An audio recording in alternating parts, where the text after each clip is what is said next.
بسم اللہ الرحمن الرحیم۔ اپنے جسم اور چہرے کو خوبصورت بنائیں۔ ہاتھوں پہ، ٹانگوں پہ، بازوؤں پر اگر آپ کے بال ہلکے ہلکے یا زیادہ نظر آتے ہیں تو وہ بہت معجوب لگتے ہیں۔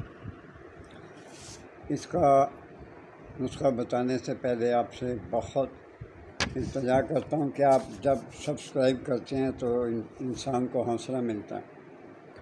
تو آپ لوگوں کی وجہ سے میرے سبسکرائبر بڑھ رہے ہیں۔ اگر آپ مہربانی کریں تو سبسکرائب کر دیا کریں، آپ کی بڑی مہربانی۔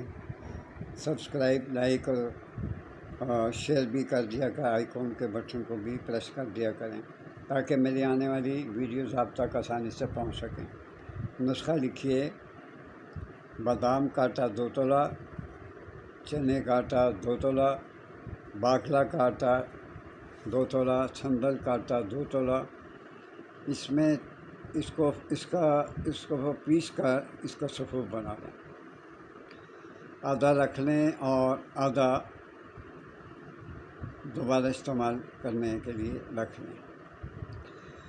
اس میں دودھ ملا کر چہرے پہ لگائیں، بازوؤں پہ لگائیں، ٹانگوں پہ لگائیں، جہاں جہاں آپ کے بال ہیں۔ لیکن جہاں اللہ تعالیٰ حسن دیتا ہے وہاں آپ اس کو استعمال مت کریں، یہ گناہ والی بات ہے۔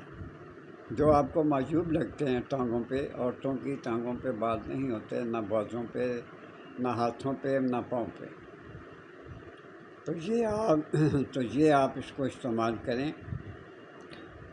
انشاءاللہ تعالیٰ تمام بالوں کو صاف کر دے گا۔ اگر آپ چہرے پہ لگاتی ہیں، چہرے پہ اگر یہاں تک بال ہیں تو ان کو بھی اتار دے گا اور چہرے کو بھی نکھار دے گا۔ یہ بہترین چیز میں نے آپ کو دی ہے۔ اچھا، اس کے بعد آپ نے لیموں کا رس جو ہے اس کے بعد نکال کے ہاتھوں پر مل کر فوراً جہاں جہاں آپ نے یہ سفوف لگایا ہے، دودھ میں ملا کر جہاں جہاں سفوف ملایا ہے وہاں وہاں یہ لیموں کا رس لگا لیں۔ یہ بہت ہی خوبصورت لگے گا اور اللہ تعالیٰ آپ کو زندگی دے، خوشیاں دے، اپنے گھروں میں خوش رہا کریں، مرد کی رسپیکٹ کریں کیونکہ بہت کماتا ہے، سارا دن دھوپ میں ہوتا ہے، آپ تو گھر میں سکون اسی کے نیچے ہوتی ہیں۔ اللہ تعالیٰ آپ کو جزائے خیر دے۔ اللہ حافظ۔